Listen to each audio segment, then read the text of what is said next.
You are listening to Claret and Blue, an Aston Villa podcast brought to you by Birmingham Live. Hello, welcome back to the Claret and Blue podcast. Today we're here to talk about next season, Aston Villa in the Premier League, some preparations, some signings that we need to make, the Jack Grealish saga to be. I've got 10, 11 questions to go through today. We're not going to have the answers for all of them. But we're looking ahead to next season already. We'll try our best. I'll forget last season. Done now. Stayed up, done. That's so 2019-20. So first of all, we're going to go back to last summer's business. We kind of touched on this in a previous episode. How do we rate that summer transfer business now with the kind of the benefit of hindsight? We bring in 12 players. Did it work? 140 million don't get you much nowadays, does it? No, to be honest. It worked in the sense that Villa's still in the Premier League. Yeah. So that was the ultimate test of it, wasn't it? We'd have been looking at this differently if Watford would have scored 2 more goals at the Emirates. Yeah. And we'd have been judging Villa's business a little bit more harshly, wouldn't we? But because Villa are in the Premier League, that's mission accomplished. So whatever was spent last year was to give Villa that foothold in the Premier League. So I think it's like any recruitment drive, really. There's going to be hits and there's going to be misses. Do you think there's more hits than misses? It's kind of splinters in the bum time, really, because I think there's more juries still out than there are that fall into either of those categories. Yeah, that's fair. I kind of felt like, you bring in 12 signings, so that's building a squad. But when you read those names out, most of those are first team players. They're all starting games. And that's how you would maybe assess it as a problem, that opposition fans will look at it and think we've spent 140 million, whereas we look at it and go, well, we had to rebuild an entire squad because the players that you let go were all playing games in the Championship. You've got Jedinak, Alan Hutton, Adoma, Kodja, Bjarnason, Whelan, they all featured heavily in the Championship and they had to be replaced. Well, these were the issues, weren't they? Because it was, do you sign Calvin Phillips from Leeds United for 30 million, or do you bring in 2 players in that position for a combined total of less than that in terms of Marvellous and Douglas Luiz? Villa spent massively big on a centre half, didn't they? I mean, Mings was what, 25 million? 25 million in add-ons, I think. But not only that, because it was deemed that Axel Twanzebe went back and James Chester was deemed to kind of, not be of the physical stand. I'm sure Chester in his prime would have been good enough to play in the Premier League.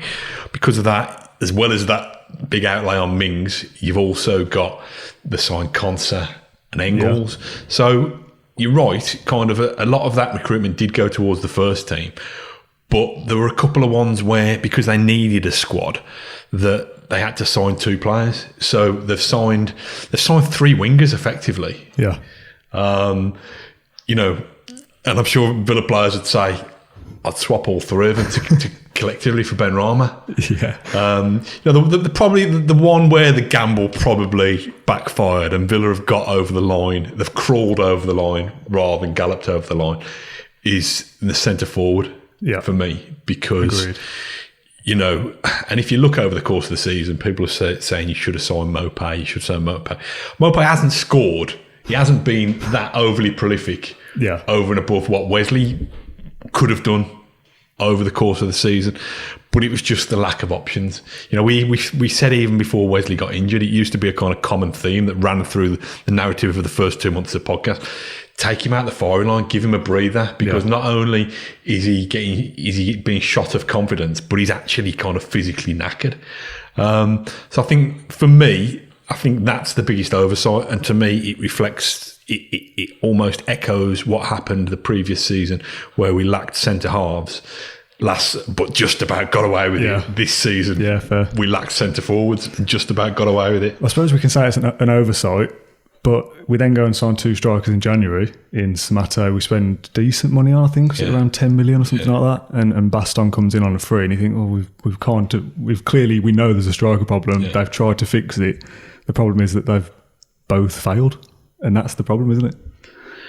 Yeah, I think that's probably been a bit harsh. But I don't know how much more room for manoeuvre there was in the budget, because they needed to get such a vast amount of players through the door first of all, and try and get quality and an age profile of the right level. Listen, I'm sure every business has a contingency plan, and I'm sure they realise that over the course of a football season, players get injured. But I don't think that they were thinking that they would have to bring in a first choice centre forward in January. Yeah, I suppose if it was Wesley was your first choice, Samatta was rotation, you wouldn't need Aston, and that would be Keenan Davis, I guess. But then Keenan Davis has to be elevated to be your second man. Samatta is your first choice. Yeah, maybe. I suppose that's kind of playing devil's advocate, isn't it, to give Villa the benefit of the doubt. But Wesley gets injured on New Year's Day, though. They've still got the entire month to find somebody. I know it's not as easy as playing Football Manager and going, we'll just search the database and he looks good, we'll go for him. I know it's not as simple as that, but you do kind of come away from it thinking, is that the best they can find? You probably find evidence of me kind of bemoaning the loan market if you troll back through our archives, but I'm surprised Villa didn't play that market a little bit more this season, because it's been quite effective and quite successful in recent years. That's what I would have thought January was crying out for. I suppose then the problem is that either way, you stay up or you go down, you're left with, we've got these 5 players in on loan that we don't have now, and we've got to plan either way again. I suppose the consolation is that the squad we've got now, we do at least own them all, and if we do want to get rid of them, we've got to sell them rather than they just go back by default. Yeah, I buy that argument, but if you've got somebody who's been loaned in as a replacement for somebody who's injured, you were expecting them to go anyway because you knew guys come back. Yeah, fair. We've talked about having this kind of inquest into the season and most notably in the recruitment department. Is that kind of inquest now less harsh because we've survived in the Premier League? Well, I think if you're asking kind of Suso, he'd probably say that the recruitment's been judged quite harshly because he's had to pay for it with his job. And I suppose it's easy now. Now you've got a kind of bad guy driven out the door to say all the crap ones were his and all the good ones were Dean Smith's. Give Dean Smith more power. Do we know which players are which? No, I mean, we had this with the Tim Sherwood and was it Paddy Riley then? Yeah. It was like, well, Tim Sherwood signed all the British ones and they signed all the foreign ones. It's like, well, is it as simple as that? Does anyone actually know, besides the guys that work at Villa and who are making these decisions, they know that? I don't think it is. I don't think it is as simple as that. Because Suso's continental, he signs the continental ones, and because Dean Smith's British, he signs the British ones. I don't think it's as simple as that. I mean, it's been interesting to. Have you seen the Twitter thread from Gwilym Balagay? I've seen bits of it, but it's in which is it's kind of Suso's right to reply. Really, it's kind of him painting a slightly different, a different picture of it, saying that he was trying to get Nzonzi while Smith and Purslow were down the road signing Drinkwater and these kind of things. I think the truth probably lies somewhere in between. But then you kind of look at it on paper and go, well, Villa have got promoted while Suso was there, because he was there during the Championship, wasn't he? They've stayed in the division and they got to a cup final. And part of his signings have got Villa to achieve those things. So based on that purely, you would look at that and go, that probably is a bit harsh to be sacked the day after you've confirmed your status in the league. But then because we don't know the ins and outs of what the deals are and what the kind of scouting is like behind the scenes, like you say, if one half of them are looking at one player and the other half are looking at others, and ultimately it's on Dean Smith's head to put the squad together and it's his decisions and tactics. I don't think you can have a system where someone above the manager is picking the team, maybe not directly the 11, but here's a load of players for you to kind of mould together. I think for me, the significant thing about it is that it's a kind of show of the power and the clout that Christian Purslow wields at the club, I think, because from what we're led to believe, Suso is pretty close to Nassef Sawiris.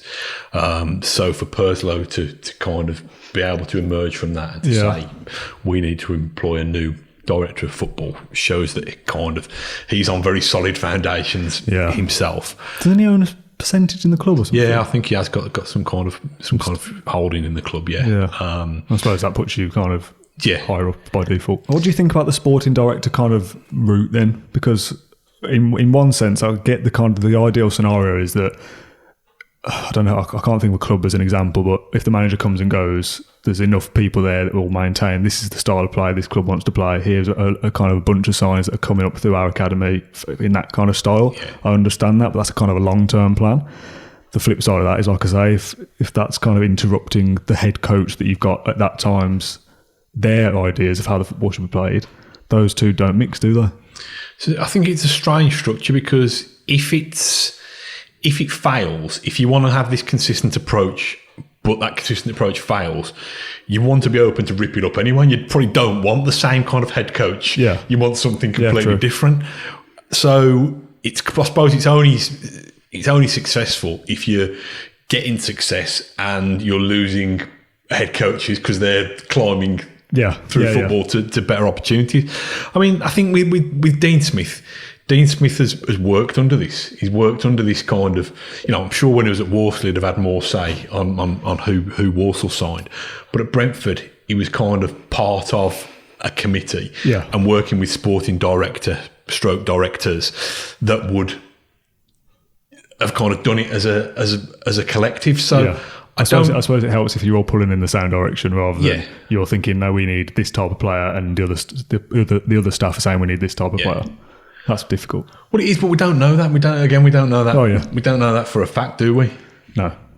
I mean, we don't have any names for who replaces Suso, but it appears Villa will recruit some kind of sporting director at some point. I mean, we're saying all this. There's not even been an official statement from Villa to say that he's gone, but it's everywhere that it is true.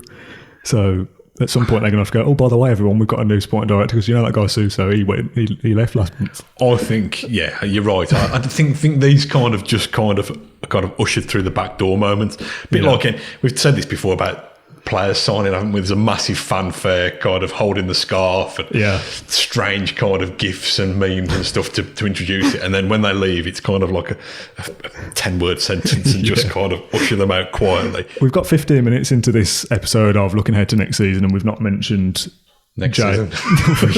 yeah, true.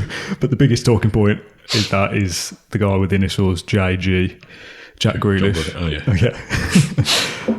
He's the big talking point, isn't he? Because I think if he stays at the football club or leaves the football club, that affects what Villa have to do in terms of recruitment in a big way. So my first question, before we dive into it too deeply, is your gut instinct in one word.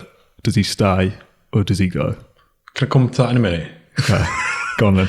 Because let's be straight up about this. There's been a lot of chatter on social media about kind of Villa fans and Villa media are already kind of saying he's out the door. So let's be let's be kind of above board about it.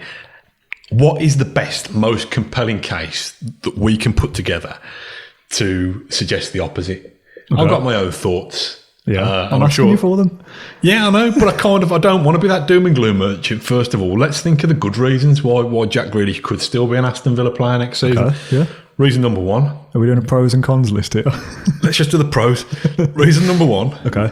Aston Villa are a Premier League team. Yeah. Oh, yeah. This would be a totally different conversation. If we've been relegated, without a doubt, he goes and. Oh no, we'll just have a contrived argument. No, no way. Yeah, I think this gives us a little bit of a stronger case than if Villa were winning the championship. Villa's still a Premier League team, so Jack Grealish can be on the kind of, in terms of leagues, one of the world's biggest stages, week in, week out. Jack Grealish is an Aston Villa fan. He kind of made a big point over the weekend of sharing pictures with Dean Smith, with them both beaming their heads off, with my club, this is my club, my kingdom for my club. Can I interrupt you though? Yeah. Again, I'm trying to play two sides here, because I'm with you, by the way. If Jack Grealish does go, Villa is still his club, isn't it? Oh, yeah. John Terry's club is still Chelsea. Yeah. Well, I take that. He's not suddenly going to fall out of love with Aston Villa, but we're clutching it. I know. This is a really interesting one. This is probably where my argument falls down a little bit, because Jack Grealish wants to play for England. Yeah. So, he wants to play for England so much that him and his family made a massive decision a few years ago to kind of turn their back on Ireland. They're a big Irish family. He's got Irish grandparents, got an Irish name, come through the ranks, kind of played Gaelic football as a schoolboy, come through the ranks, the Ireland schoolboy team. So we know how much he wants to play for England. That decision wouldn't have been taken lightly. Yeah. Does he have more chance of playing for England being on a football pitch every week, being a main man for a football club in the Premier League, or as sadly I think we've seen previously, does he stand more chance even if he's on the bench? And I'm not saying if he did move, he would necessarily be on the bench for a Man United or a Man City or a Liverpool, but does he stand more chance of playing for England on the bench of one of those clubs? In reality, it shouldn't make a difference, should it? I think the argument of if he was a Championship player, he's going to struggle to get into the England side regardless of his ability, because it's just looked at as he's not in the top leagues. How can he play at a league above that, at a level above that? I think if you're starting 38 games for Villa or you're playing 15 games for Man United, in my opinion, you've shown more in your time at Villa to get in the squad, so it shouldn't make a difference either way to get into an England squad. But I know that is a factor, because for some reason there's an allegiance to big clubs, and you have to be at that level to be an England player for some reason. Well, I suppose if we're looking, and we presented a very kind of pro Aston Villa reasons for Jack Grealish to stay kind of argument. He's got a teammate, Tyrone Mings, who has played for Aston Villa, and that's been a platform to get into the England team. So, of the thing that is holding Gareth Southgate back from selecting Jack Grealish, it probably isn't the Aston Villa thing. Otherwise, that would have held Tyrone Mings back. And I saw that Prince William has said he's going to have a word with Gareth Southgate and get him to pick Jack Grealish. So that's another reason why Jack Grealish, because William won't have that word with him. If he goes to Man United, he won't have that word with him. That's true. I suppose the big one is Jack Grealish is 24 now, I believe. Is that right? He'll be 25 in September. Yeah, so he's nearly mid-20s. He's been around the Premier League and around football's consciousness for 5 or 6 years now. He wants to win things. He wants to win medals and trophies. But my kind of counterpoint to that then would be, are Aston Villa a big club? One word, yes or no? Yes. Are they a big team at the moment in terms of performance? Not necessarily. So Jack Grealish plays for a big club anyway. The argument would be that the new owners that we've got are billionaires and they can spend whatever they want effectively within reason. Why can't they put a case forward to Jack Grealish and to Dean Smith, and they put a case together as a team and say, we want to be winning things as Aston Villa. We want to be competing for League Cups and FA Cups every year. We got to a final this year when we were rubbish. Why can't we do this and become 10th next year and 6th the year after that?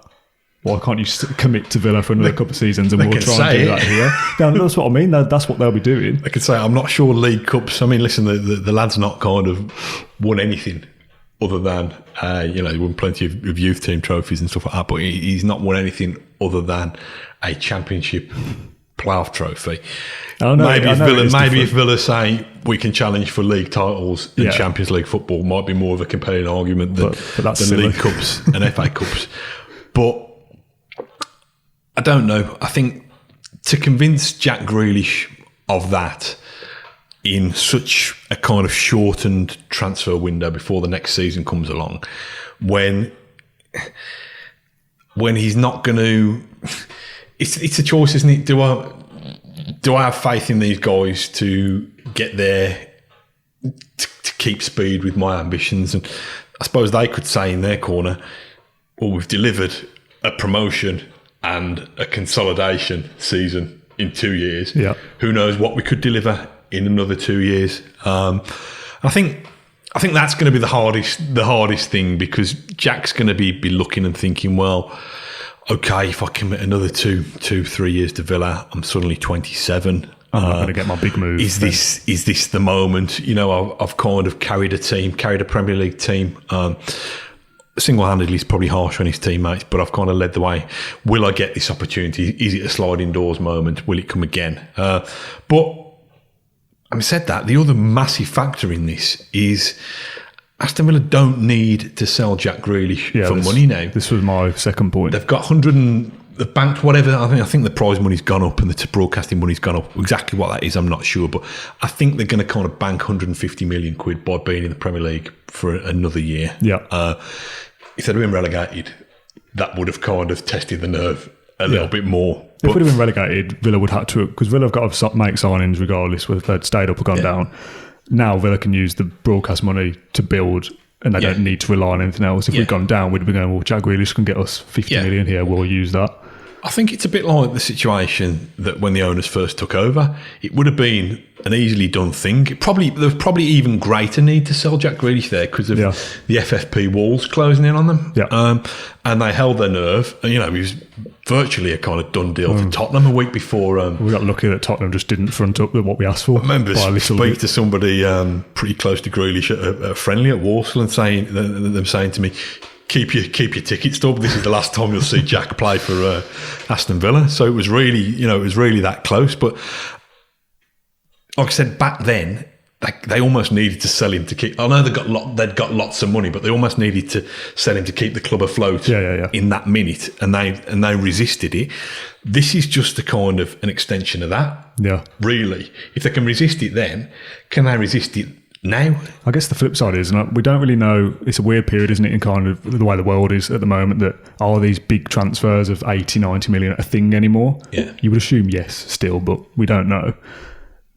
For Jack to leave Man United, for Jack to leave Villa now to go to somewhere like Man United, and you can chop out Man United for any club, but I'm just going to say Man United for now because they're the main ones. Villa can ask for whatever they want now. If we'd been relegated, they need the money. You'd probably have said 50 million, probably would have took him away. Villa can say now, well, we want 90 million because to stay in the league is 100. We think he's worth 90. He's 25. He'll play for England. He's our best player. He's our captain. We need to replace him. We want 90 million.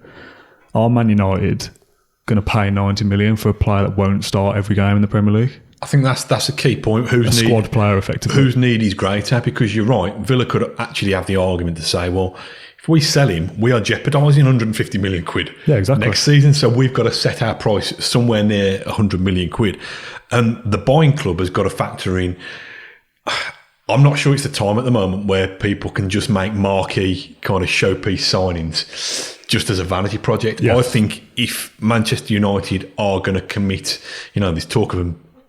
Of Dortmund demanded silly money for Sancho, so I'm not sure Manchester United would commit to two massive moves. But if they're going to commit upwards of 60 or 70 million on a player, you would think, what is it that they want to achieve by that? Do they think that Jack Grealish can be the difference between them getting that Champions League place and then them now challenging for the Premier League title again next season? And if so, it'll probably be worth it. But if not, yes, I know they spent really 80 million on Harry Maguire, but they could probably say that the spending spree previously and the money they spent on Bruno Fernandes has got them into the Champions League. Yeah. So it was justified. But they've got to weigh up against those factors. So Villa don't need to sell and have got a good, strong position not to sell.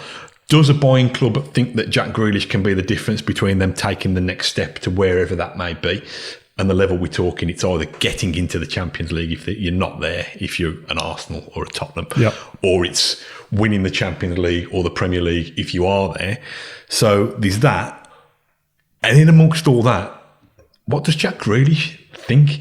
Does he think that this is such a sliding doors moment that he can go and force the issue and say, listen, I've done my bit. I've been here since I was a kid. You've paid nothing for me. You might have kind of lined my pockets and had to spend out, had to shell out on some child-sized shin pads along the way. But I've done my bit. I don't really owe you anything. I love the place, but please set me free so I can go and win. Does he do that? I'm not sure whether he does. I'm not sure. His agent might. Yeah, I had this thought yesterday after we recorded, and it's the first time I've thought about it because, like we've said, Jack is going to attract buyers anyway, just because of the ability that he's got. Villa don't have to sell. A club's going to have to come in and pay whatever Villa asks for, basically, to get rid of him. To get him, he's on a 4-year deal or something. He's not going to go for cheap, is he? If we'd been relegated, we'd have had to have cut our asking price. If it was a couple of years ago, we'd be looking at 25 million or whatever it was Tottenham were trying to get him for. Villa can now say, right, we want 80, 90, 100 million, and there were people watching that don't support Villa go, well, he's not worth that. It doesn't matter what you think he's worth as a footballer and his ability. What he offers to Aston Villa is Premier League survival effectively, so that's 100 million. So if Jack wants to go, he's going to have to hand in a transfer request, which is a bizarre thought that I'd not really thought about before, because I'll just assume, well, we'll go down, someone will come and take him out of our hands and that'll be the end of it. It'll be sad. whatever. Jack very much might want to stay. We don't know that for a start. Like you said, my club this, my club that. He might be thinking, back in the Premier League with Villa, captain. Let's push for mid-table. Let's push for an FA Cup, whatever it is. Or Jack might be thinking, I want to get in that England squad. I want to play in the Champions League. I want to go to Man United. We don't know what the situation is. Villa don't want to sell him. We know that for a fact. So if Jack does want to leave and his agent's in his ear, we can get this deal, we can get this. He's going to have to hand in a transfer request to Villa as the captain, and that's going to be a painful sight. Yeah, the only thing that the one thing that definitely needs to happen is that somebody needs to put in a bid that Villa think is kind of justified for how they value him. So if that doesn't happen, all bets are off. We can forget about anything else. The transfer request one's interesting, isn't it? Because it takes me back to, I think it was Benteke after his first season. Yes, Sam. Now his agent was a proper kind of agitator. I think he'd only got Benteke. I think Paul Fulton probably told us this. He'd only got Benteke as his main client, so he wanted to make a big bumper payday off Benteke, which, fair enough, good luck to him.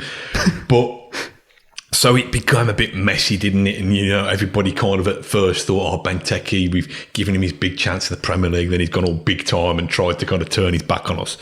And eventually he stayed that summer, and Villa got 3 years out of him and got good value out of him and got decent money for him on the back of that. I think that if Villa's valuation is met, even if the club don't want to sell him, but Jack Grealish indicates that he wants to go, I think there's a way that deal can happen. Now keep it clean. A lot less messily than it could be. I'm not sure whether it comes to handing a transfer request. I'm not actually sure what the physical act of handing a transfer request is anyway. It's almost like a kind of big kind of, let me go, free me kind of thing. I think there's enough credit in the bank and enough grown-ups around that table to say, okay, let's come up with a solution that benefits the selling club, Aston Villa, the buying club, whoever it might be, and it's a horrible word, but the commodity, the man, the player, Jack Grealish. The asset. The asset, that's pretty a nicer word, isn't it? I don't think it needs to be this kind of tug of war kind of thing. There's a level of respect there, isn't there, to say, well, I hope so. We know how good you are. We understand that you are a better player than 17th in the Premier League. That's clear to see to everybody.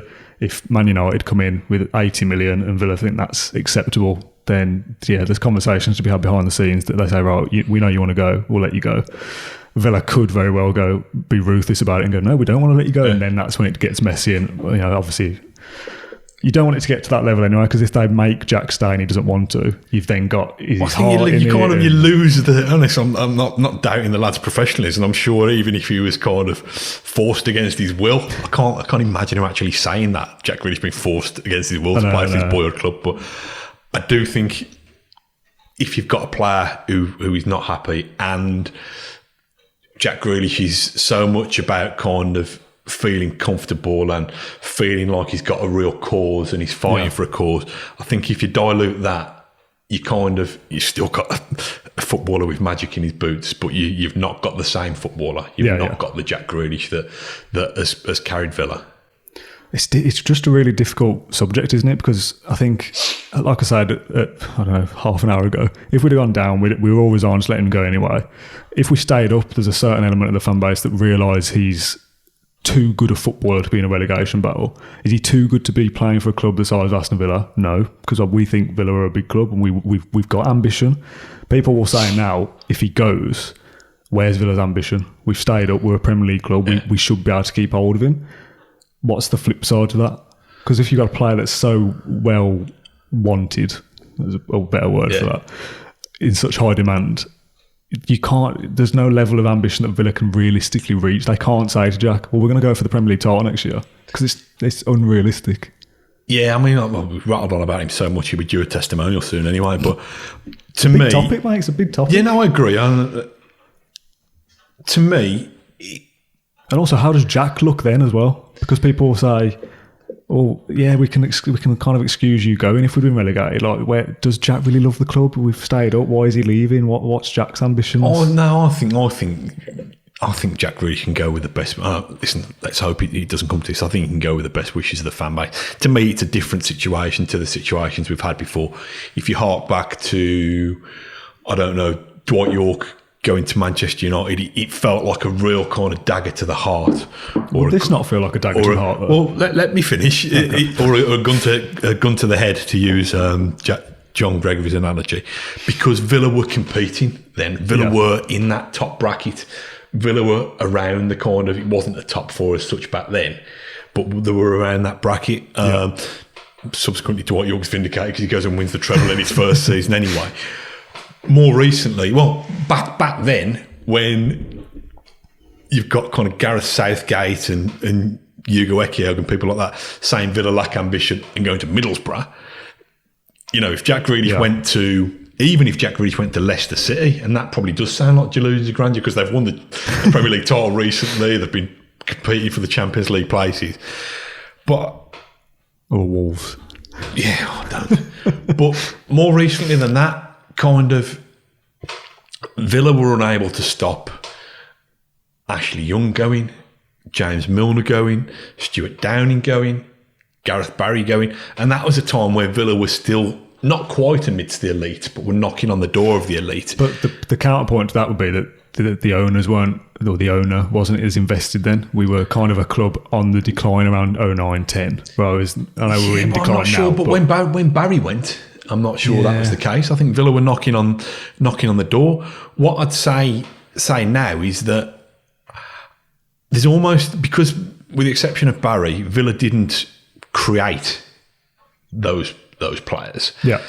There's almost kind of, this guy is so good, we're so proud of him. Is it better to have loved than to have lost? Do you know what I mean? Kind of, I do. Are we holding him back selfishly? Well, yeah, there obviously is an element of that because we want Villa to succeed and we've got more chances of succeeding with him on the side. And I don't really buy into this kind of idea of Jack Grealish is better than Aston Villa and I want him to go on to do better things. Because I do. I want him to sit, if he goes, because obviously it's out of our control anyway, I'm not going to sit here and go, oh, if he goes, I hope he does poorly, because he's gone. It doesn't matter. If he does go to Man United, I hope he does win the Premier League. I hope he wins the Champions League. I want to see one of our kind of products of our academy and a Villa fan go on to do well. Why would you be against the success of somebody? But I don't kind of buy into this feeling of, oh, well, we had him for 8 years, so let him go now. I get your feeling. We shouldn't be. What I'm saying is we shouldn't be kind of so result. Like at one point, we go down. You go, of course he's going to go. But now we've stayed up. I kind of feel like we can't just go, oh well, he's been good for 3 years. Come on, let him go. Let him go. Yeah, and I'll take your point. I suppose you're right. It's kind of, you'd rather Jack Grealish be 10 years as a Villa Premier League mid-table player and perhaps winning a League Cup than him go to Man United and win the title every year. Doesn't affect me, does it? Yeah, no, you're right. It's a bit kind of, I'm stuck in the past again, but it's a bit kind of like the Steve Ball thing at Wolves, kind of one of the poster boys for kind of loyalty. Yeah. Never actually played in the top flight with Wolves. Wolves fans couldn't give a damn whether he played in the top flight with him. They'd rather have him scoring goals through the lower leagues and through the Championship or Division 2 as was then.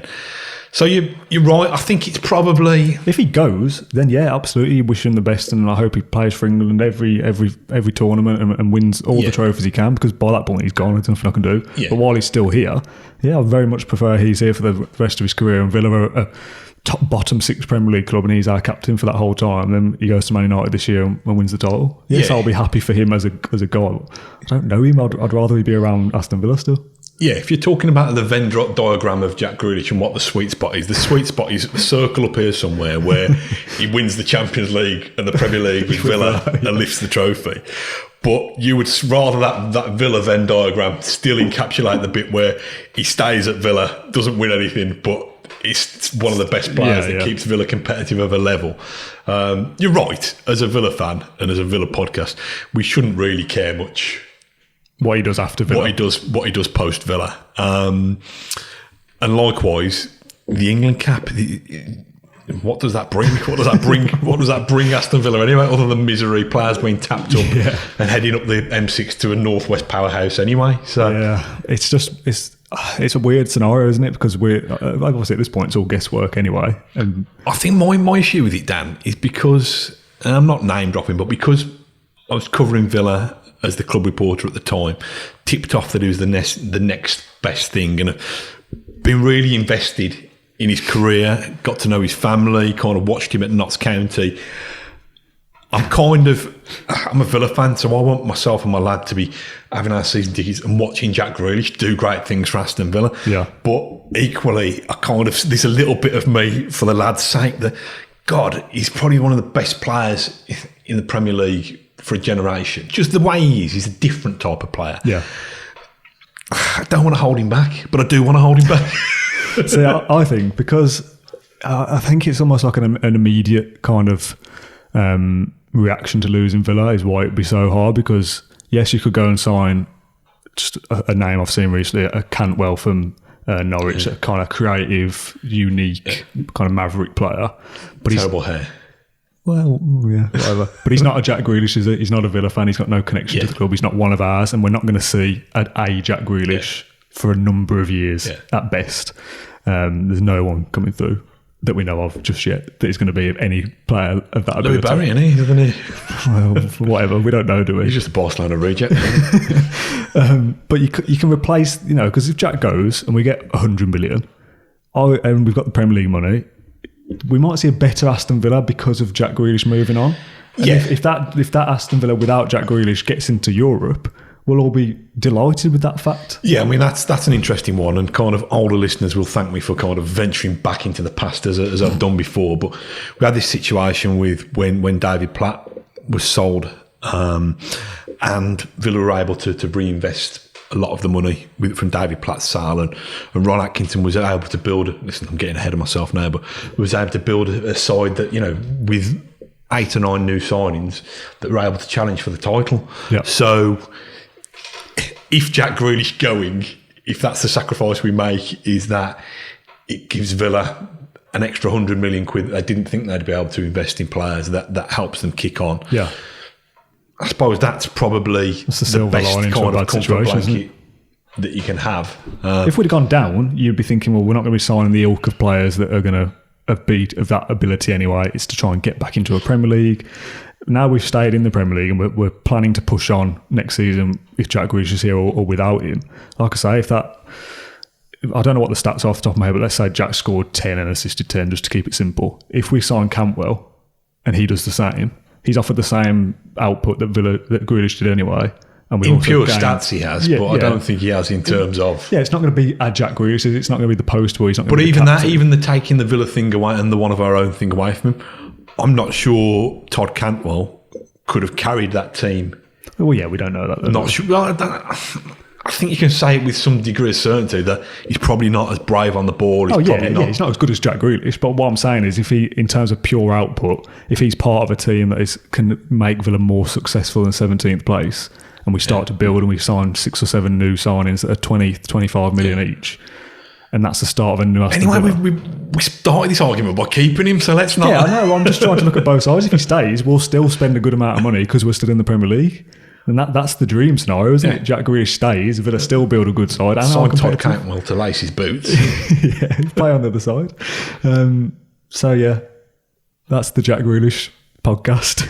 We've got a good half an hour. I think we've had a good stab at producing, trying to look on the positives and trying to look at both sides, create a compelling case for him to stay. Yeah, obviously, we want him to stay forever. I don't care whether Villa are 17th every season. I want Jack Grealish to be here and I want to be watching that talented footballer play. But if he is to go, you just have to accept it because it's out of our hands at this point, isn't it? To a degree. Yeah. If we'd have gone down, it definitely is. The owners can say, no, you're not going, but then that opens a can of worms that... It's still got to be somebody who values him as highly as Villa do in terms of... And I don't think anyone does. And it goes back to my original point, are Man United or ex-club going to pay 80 million for a squad player? 2 or 3 years ago, maybe, but the world's a different place now. If you're spending 80 million, they've got to start every game if fit. Yeah. And I don't think Jack Grealish... I think he's got the ability to go to these sides and play every game. But I don't think the way modern football works is that they sign Jack Grealish and play him for 38 games and 12 games in a Champions League. Let's hope not. Let's hope that we do price him out of the market. Yeah. Well, we can do that. And if Jack doesn't particularly like that, I'm sure he'll get over it with the pleasure and honour of playing for the club that he loves. So, or hands in a transfer request. We're going around in circles. I know, yeah. Should we move on to question 5? Blimey, yeah. These are all a lot more. The new season kicked off yet? These are a lot more quick fire. I kind of got the Jack Grealish one in there in the middle because I knew it was going to be the biggest talking point of the episode, and I'm keen to hear what the listeners think. You go right there? So I'm just having a little bit of a sniff, yeah. I'm just filling up, mate, at the prospect of Jack going. Let's talk about coaching staff. Do we think, or do we expect there to be any changes in the setup? Dean Smith will stay now, but kind of John Terry is the one you look at. Is he going to go and be a manager somewhere next season? I've got a bit of a left field theory. Go on, hit me. About this. Is it a conspiracy theory? 'Cause I love a conspiracy theory. I don't know whether it's based in much, but, won't be the first time I've had an opinion without backing it up with any evidence. But it's the basis of this podcast, to be honest. I think that something fresh needs to come in to the coaching setup, and I think Villa should recruit a Premier League winner. Allow me to explain. Okay. Craig Shakespeare is going to be back on the market now that Nigel Pearson has been sacked. Aren't they a duo though? Well, are they? Because Craig Shakespeare was with Leicester under Ranieri. But he was there with Pearson first. He was initially there with Pearson. He was with Ranieri when they won the Premier League title. He's one of the highest kind of rated coaches in the Premier League. And he knows Dean Smith. They were together. Oh, you've done some research. They were together at Walsall as players a long, long time ago. And I just think that he could bring something fresh and something different. Yeah. Now, if that happens, I think there'll be a vacancy there. I think John Terry's going to think, I've kind of served my apprenticeship here. 2 years. I think, he's been linked with the Bristol City job. Any time a lower league Premier League or, a bottom half Premier League or a kind of a decent championship job comes up, his name's in the frame. I think it will happen. That's not, as you know from this podcast, that's not any insider information. That's just a hunch. And I think there could be a vacancy there. And I think Dean Smith, would kind of spot the opportunity there with Craig Shakespeare. I think Craig Shakespeare would know, he knows the Premier League well. Now, listen, he had a couple of months as Leicester manager after Ranieri, which was a bit like probably David Moyes following Sir Alex Ferguson. Yeah. It was always going to be a tough gig. But yeah, you say is he Pearson's man? He is. They kind of got a West Bromwich Albion background together. But I think he's worked with Allardyce, I think, for a short while at Everton, and for an even shorter while with England, for about a week and a half. I just think something bright and different, and we've seen. But those names suggest a different style than to what I would be expecting. That you're saying he'll be bright, he'll bring a new style, and then you say he's worked with Pearson and Allardyce. I'm thinking, but he's also worked with Ranieri and won the league title. So I wouldn't kind of pigeonhole him as being this kind of dinosaur necessarily. No, he's highly rated. I'm just trying to. Listen, I'm throwing it out there, and we've seen, and perhaps this is a reason why not for this to happen that I've just outlined. But we've seen what good coaching or spotting issues and trying to rectify them can do, because we've seen Villa's improvement post lockdown. But to me, there's just something.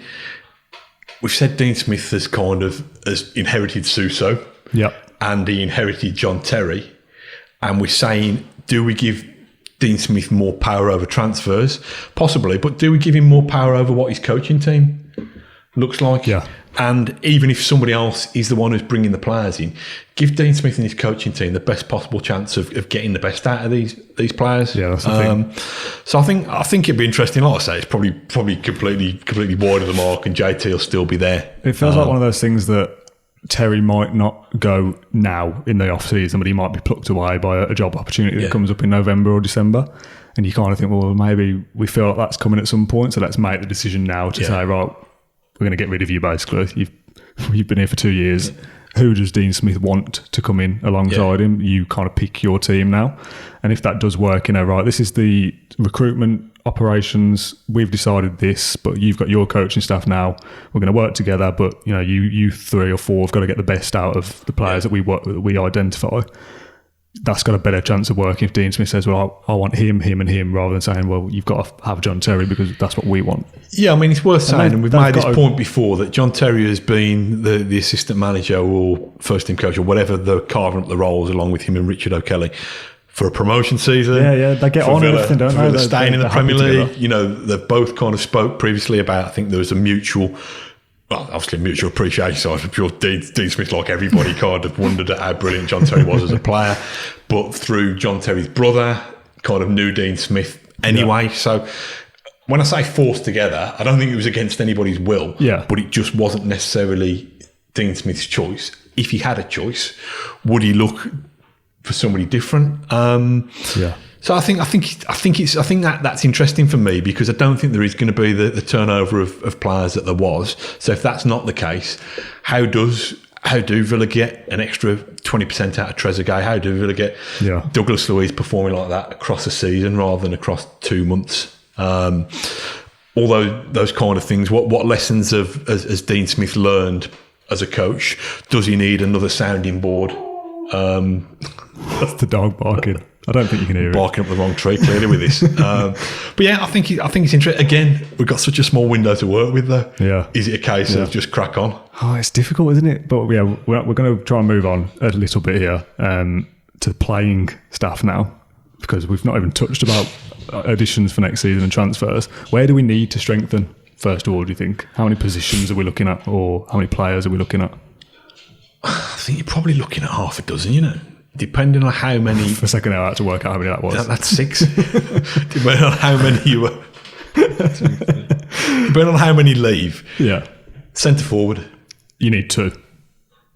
Well, you've got 2 at the moment. You've got Wesley and Samatta. Do you need 2 more? I think one of those will leave. I think they'll try and move Samatta on if they can. I think they'll persist with Wesley because he just got injured. I don't think Samatta showed enough for them.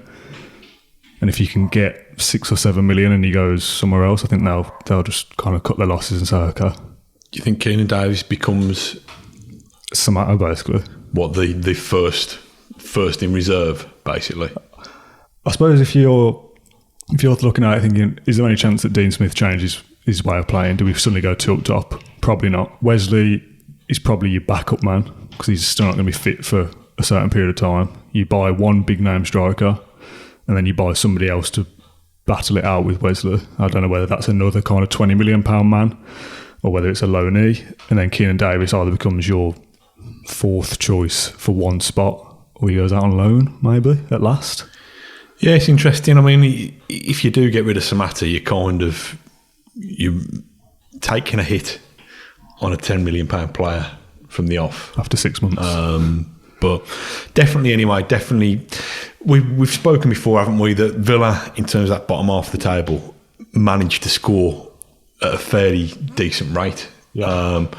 But those goals weren't necessarily contributed to by centre forwards. So it could be, possibly will be, if Villa sharpen up the defence, which we'll talk about in a moment, that could be the difference between a relegation battle and being safe. Yeah, it's like we said yesterday with Southampton. They only scored 10 more goals than us this year. If you can find a goal scorer that will contribute 15 goals in the Premier League, that's already, it goes a long way to solving Villa's problems. Plus, you still require goals from elsewhere, of course. Yeah. So, yeah, it depends if they stick with Samatta, Wesley comes back fit. I don't know what the time scale is on that, but it's going to be a couple of months into the season, I would have thought. So I think what I don't think we'll do is start the season with Samatta and you're signing a backup, thinking, well, Wesley will be back and he's main man. I think you go out there and spend 25, 30 million on a striker. I agree. It's something that was an oversight and needs to be addressed. I mean, I know we're not going to speculate names now, are we? Because you're going to do another podcast with a little bit more kind of research about people who could be a good fit for Villa. But basically, we're going to get James Rushton on to do some actual work. Yeah, get him. He can scour Football Manager and basically, yes. And do it that way. Yeah, I don't think there's any worth kind of looking at names. It's kind of, I think I've seen a few people kind of looking at the 3 relegated sides saying, well, Callum Wilson from Bournemouth or Billion from Bournemouth, Sarr from Watford, easy names, kind of who can you pluck from the guys that go, the sides that go down? Much like people would have been looking at Villa going, oh, McGinn's decent things. So there's a couple of names kind of doing the rounds. Benrahma is going to probably be the one, isn't he, this summer to be talked about. But in terms of our areas we need to strengthen, everywhere, basically. Yeah, well, if let's just go through the team. You're banking on Tom Heaton being back fit, hopefully. I mean, we don't know how close he is, but there was talk that he might be able to make the start of a regular season if it kicked off in August. Yeah. So we're hoping that a season that kicks off in September gives him and Wesley that little bit of extra kind of time to try and get right. So if you've not got Tom Heaton, Pepe Reina looks like he's done now. Would you get Pepe Reina back if you could? On a short-term January loan? Possibly on loan. To start the season, and then when Heaton comes back at Christmas time? Who are we talking about? I mean, I spotted the other day, Kalinic is still contracted to Villa for another 3 years. What a great deal. So you've got Jed Steer, who's still to come back. Is he worth a try in the Premier League? I don't know. Is he still injured? Yeah, I believe so. So you're going to be starting the season at this rate with Neeland in goal? Yeah, which kind of gives you the flutters, really, doesn't it? Yeah. If Heaton's not fit, you probably need a goalkeeper, but you probably do need a goalkeeper on loan. But it doesn't seem like a priority, does it? No, I wouldn't sign a new goalkeeper on a permanent deal. Yeah. I'd try and get a really good goalie on loan, knowing that Tom Heaton is probably the man that you'd turn to for the next 3 or 4 years anyway. I think Villa definitely need a left back. Do you think? I think so, yeah. I think so, yeah. Okay. I think Matt Targett is probably a little bit harsh. He disappointed me defensively, to be honest. We saw what he could offer going forward on the overlap when Grealish and Hourahan we'll get it one day. We're doing those combinations down the left, but I'm not quite convinced about him. I think he's a standard 6 out of 10 player. Again, if you can improve on that position for 10 or 15 million, Matt Targett becomes your backup. That does make sense. Yeah. But again, it doesn't really feel like a priority. I know we're going through it in order, but should your centre halves with a year of Premier League experience on the clock, should they be a good enough unit in terms of Mings, Konsa, Engels, and Courtney Horsehouse? Hors, I think. I would, again, in terms of priority, I wouldn't look at that position and go, we need a centre back, but I wouldn't be against signing one. Yeah. Again, is that a starter? Is Konsa and Mings the duo now that we'll start next season with, or is it a Konsa and somebody, or a Mings and somebody? Yeah. Is it a 3 at the back? Do we just need backup? Again, doesn't really feel like a position we need. And strange, isn't it, that they've conceded so many goals and we don't think it's a position? Well, yeah. Do we think it's coaching? Do we think it's bad decision making rather than an absence of quality? I'm not sure. I think it's probably kind of post lockdown Villa that's made me think, actually, we're not that bad defensively, or the signs there that we can be better. I don't know. It's a difficult one, isn't it? 'Cause I think you look at Villa's defensive issues before COVID and would say that it's either individual errors just leading to a goal, or they're just all a bit rubbish. It's just there as a unit. You're not looking at one player going, oh, he's the reason we're awful at the back. Yeah. So I think in the same vein, you can't look at it and go, well, we need this position because that's where we've been let down. I think if we find a defender that's worth 10, 15 million that adds a little bit, then yeah, go for it if you've got it. But then the more times you fall into that trap of, oh, well, we could make a slight improvement here, we make a slight improvement there. If that means you're signing 8 or 9 players, is that worth it at that stage? Yeah, that's why we get back to the coaching. You know, you've got players who've proved they can be competitive in the Premier League, and it's just been fine margins. So how do you improve those fine margins? Rather than ripping up and starting again with the whole thing, how do you get an extra 10 or 20% out of the players that you've got, for me? It's also ambition, isn't it? If Villa are looking at this season to become an established Premier League 12th place side or whatever, something like that, are El Mohammadi and Neil Taylor good enough to rely on as backup for a team that's mid-table in the Premier League? Probably not, to be honest, and it probably sounds a little bit harsh. Elmo as a backup. Yeah, but it's kind of... If you're on about getting extra 10 or 20% out of the players, is part of that having stronger competition on their places. Yeah. Really. It's an interesting one because you don't necessarily go and sign a player for your bench, do you? It's not really the done thing unless it's a kid with a bright future that's one for tomorrow or one for next year. Well, you want the players that have been squad players this year that aren't really great to be squad players for next year, and you're signing. No, what I mean is first team players this year that weren't really brilliant to be your squad players for next year, and your squad players from this year to probably be moved on. Yeah. No, I agree. So right back, Gilbert. I mean, I don't know. Perhaps I'm blinded by the fact that Gilbert does seem to have this fire in the belly. Yeah. Maybe he's been as kind of ropey as Matt Targett at times and as good going forward at times. I don't know. Maybe it's that. It's a bit of perception that... Yeah, I saw a few people on Twitter the other day saying that they don't think he's a brilliant defender and he gets caught out of position, but because he's pacey and loves a slide tackle, he'll get back and kind of make up for it. It might be that, it might just be that little bit of kind of energy and that little bit of kind of passion. Which That's the thing. We need some pace. We need some pace across the entire side. We're just so slow. That's one of the biggest problems. It kind of degrades Gabby Bonalhor's career a little bit, but to say he was only fast. But the stages where, if nothing else, you're going to worry people because you're going to make them. They're going to be on their toes, kind of thing. You're going to get them on the turn. We've just got no pace, and any kind of counter attack comes to either Jack Grealish will slow down the play because there's no options, and he'll kind of want to keep on the ball and move it, or you'll punt it forward to Trezeguet or El Ghazi or whoever it is, and you just think, where's the energy? We need a bit more here. So pace across the entire side is something that we drastically need. Pace is probably comes next to the wingers for me. I think if you're talking at a 4-3-3, I think you'd be looking at an entirely new front three next season. Yeah, and that's either Jack Grealish being played centrally again, or Jack Grealish is left, and we need a new left winger. Yeah, I agree that you, like I said, Trezeguet and El Ghazi would probably be your backup. I know Trezeguet has been for a lot of the season anyway. They would probably come out of the first team and be on your bench in reserve, and then you'd have something better. Yeah, instead of looking at Jota to bring on and replace the wings, you're looking at El Ghazi to be your replacement for a Ben Rama, for example. Be nice. Keep saying him, but again, it's just because I'm not researching enough names. But you sign your kind of marquee winger, and the players that we've had to rely on this year become your backup. Yeah, so a lone goalkeeper, an upgrade at left back, better coached centre halves. Jury's still out on whether you need an upgrade at right back. You need an upgrade on left wing, you need an upgrade on right wing, you need an upgrade at centre forward. So that brings us back to the middle of the park, where hopefully Jack Grealish is still there, because for the reasons we've already gone into, so he can pull the strings.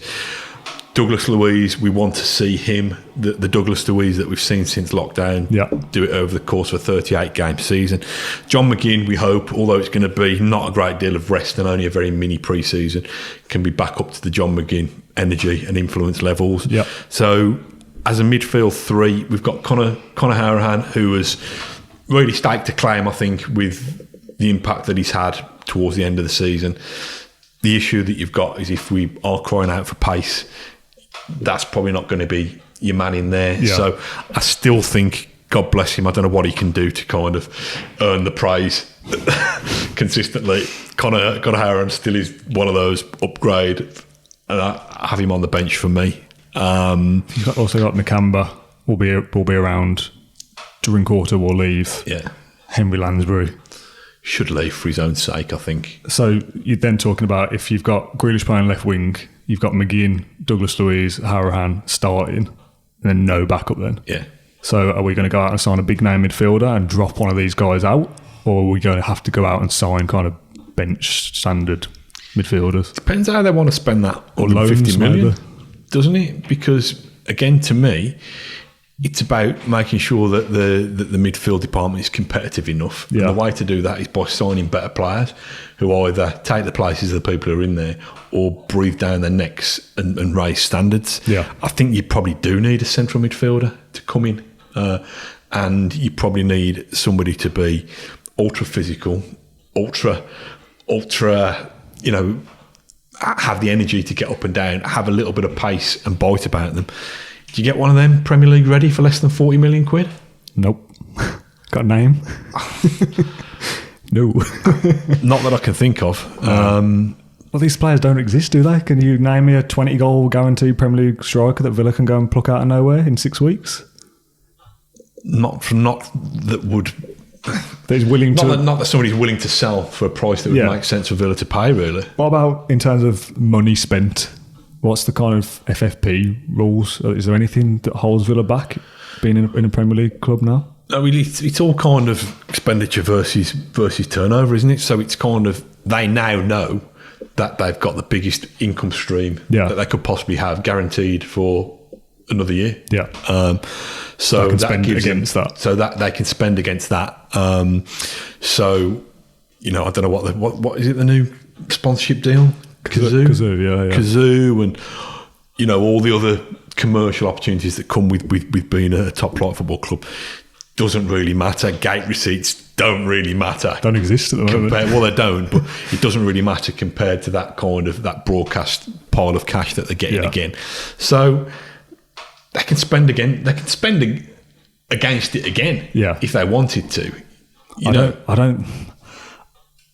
I don't think you'd be looking at spending 140 million again this year, because I don't think you'll need that many players, and I think the players you do get, you're going to be looking at around 20 million for 5 players or something. You're still going to see Villa spend a lot of money, and we need to again. I think Villa will spend 100 million quid. We need to again, but for different reasons to last year. This is the interesting thing, and when we were saying earlier about, is it worth Manchester United spending 100 million on Jack Grealish? What would the difference be?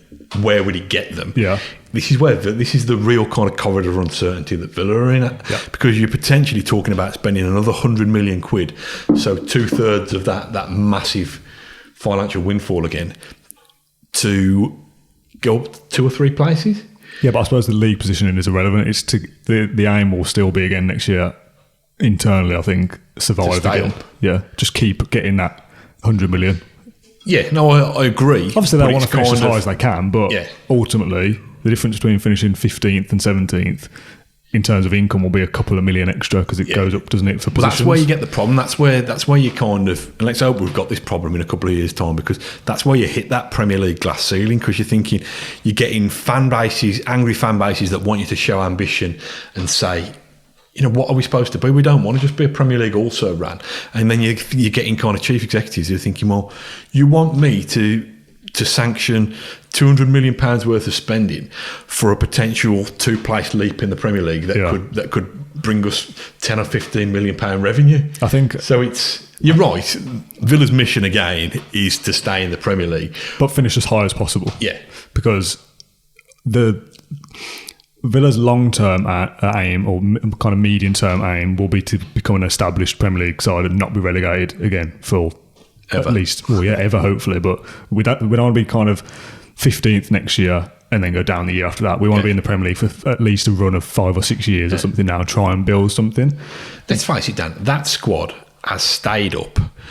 Over the Premier League table, too, over the course of 38 games, they were the 4th least worst side in that division. If you're Christian Purslow and Wes Edens and Nassif Sawiris and Dean Smith, you can't take that chance again that it's going to be that close. Oh, yeah. So exactly. If that squad played another 38 game season, they might not fall the right side of that line. Yeah. So you've got to make the necessary improvements. And I do think you're talking 100 million quid. Yeah, I agree. I think you're looking at 5 or 6 players to come in and make that be a comfortable season next year, to get to 50 points and be kind of whatever position that is. 50 points obviously won't see you go down, it won't see you get into Europe. Take that as a kind of a benchmark, do that again the following year, or improve it if you can, obviously. And then you're going to be looking at, right, now we're in the Premier League for 4 years, now what? Yeah, well, that's when you start spending. By then, the broadcast money, if the economy and the world picks back up, you might find that broadcast money in 3 years' time is worth 200 million quid or 250 million quid. And then you're hopefully at a place where you're thinking, right, we're going to gamble, we're going to speculate to accumulate, we're going to gamble 100 million quid again, but that's on 2 players. Yeah. And then the next year that might be on 1 player, or it might be that you can spend all 200 million because you're confident that we're getting very far ahead of ourselves. We are getting this is kind of mid to long term plan of Aston Villa. You can dare to dream, can't you? Next year has to be you've still got to be in the Premier League for the following year. I don't expect Villa to get into Europe next year. I don't expect Villa to have survived by the skin of their teeth and go and win the Premier League like Leicester did. Yeah. Stuff like that isn't going to happen. Next year is all about being comfortably above 17th. Yeah.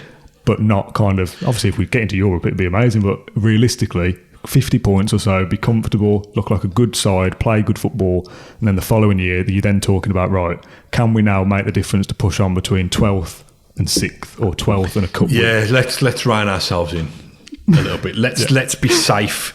I was going to say 2 months early, but 2 months early would only leave you safe in May. Let's be safe. Let's be safe well before. Let's be safe 4 months early. Let's try and be safe around kind of March time or something next time. We've answered all my questions about goalkeeper already.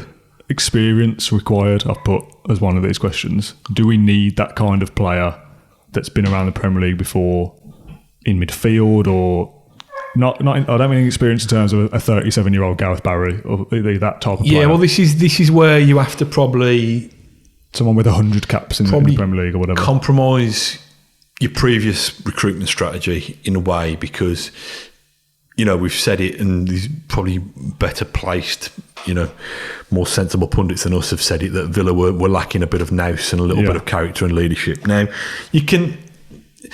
I've got two views on this. Experience required, yes, but Villa have already acquired experience through what they've been through in the last year. Yeah, that's only one season. So, but I wouldn't underestimate it. I think these these players who will benefit from that experience. But yeah, that's why we're saying 4 or 5, 6 players, 20, 30 million a time, because that's the going rate. Yeah, for proven Premier League players. Well, we looked on average, didn't we, this year, that it's, I don't know, £9 or £8 million per player, and we've said all the way along that's not enough for a good quality Premier League player, and it almost turned out to be true. Yeah, the going rate now for average players is 15 or 20 million. Yeah, Villa needs 4 or 5 first team players in an ideal world, if they can find them, for 100 million. Yeah. So they've got that strategy now to go out and say we can afford to spend this. We need to get this amount of players in. Who are these names? Yeah, it kind of comes back to my kind of the sweet spot for a signing again, and they have to tick these 3 factors if I can remember them. They have to be kind of good, energetic enough and mobile enough to still play 100 miles an hour in the Premier League, but so they also have to be kind of young enough and hungry enough to either see Villa as a stepping stone if they want to onto better things, but don't see it as a final payday. Yeah. So they've still got that fire in the belly. And the third thing is they need to make sure that they have the kind of the mental, psychological capacity to cope with playing. You're not playing for Real Madrid in the Champions League, but you're playing for Aston Villa with a demanding fan base, with an expectation of what Villa should be. So you need all those 3 things to happen. Now, that's quite a combination to get those things. So to be the last one, to have the personality to cope with the demands of playing for Aston Villa, you probably either need to play for a big club previously, or back yourself. Yeah. Have that swagger and back yourself. And to have that energy, you need to be of an age where you're under 30, probably. Yeah. Don't you really? I can't think what the third one. What was the other one I said? Oh, I was zoned out a few minutes ago. It's hard. It's trying to hit the sweet spot. And to do that 5 times, 20 million a pop. It'll still boil down to, I know the deadline's been extended, it will still boil down to kind of lastminute.com again, won't it? Is the transfer deadline day after the season starts? Yeah, I think they say in October, aren't they? So how many, if you, again, hypothetical question just to end it on, we're looking at that first team sheet coming through against whoever it is we play, fixture list as well, got to come out at some point. How many kind of players from the current squad are in that first team? I think it's half and half, isn't it? You'd probably pick Jack, McGinn. Nice. Jack's still here. Yeah, Jack, at least till the end of October. Jack, McGinn, Mings, Louise, based on end of season form. Yeah. You hope Tom Heaton's back. That's 5. You've probably got another centre half there. You've probably got Konza, your other centre half. So then perhaps surgery in the fullback areas, surgery in the wide areas, and a centre forward. That's two 2 fullbacks, 2 wingers, five and a players. centre forward. So yeah. Do you think though that because again similar to last year that not that we'll be buying 12 players, but because we're making so many changes to the first team squad, that we're still going to see periods of struggle of people settling in and all that kind of thing? Especially given how short the turnaround is, you're asking 5 new personalities and human beings to come in I think and so. gel Listen, straight you're going away. to have time to gel, but I don't know whether that last season the teething troubles were as much down to the fact that it was a bigger group of players gelling, or whether it was people who weren't used to the level they were playing at, having to adjust. It's probably a little bit of both. But if your new signings are Premier League ready, sound like Boris Johnson, oven ready signings, and I told you not to get political on this show. And the 5 or 6 existing players are used to that level. And are as good as we are hoping they are still. You'd hope that it would be a better settling in period than last season. I think, the biggest one just to end is the striker. Whoever that first team striker is. If it's Wesley back fit out of nowhere and he's the main man, he needs to get his shooting boots on and be good from the off. Or you need to have signed a 25, 30, 40, 50 million pound striker who comes in and scores. I thought you were going to say 25, 30, 40, 50 goal a season striker. That'd be lovely. I don't know how much he costs. The Pongo wearing still kicking around nowadays. But yeah, that's the problem position, isn't it? The rest of them might gel perfectly, but if the ball whipped in from Jack falls flat on we can worry about that further down the line, mate. Okay, fair Let's enough. not write off our new multi-million-pound striker just yet. It's classic Villa, mate. It's what we do. I think that kind of brings it to an end, doesn't it? We had a good chat there, an actual football discussion. Yeah, I hope it doesn't drive people away. There's enough nonsense in there still, I'm sure.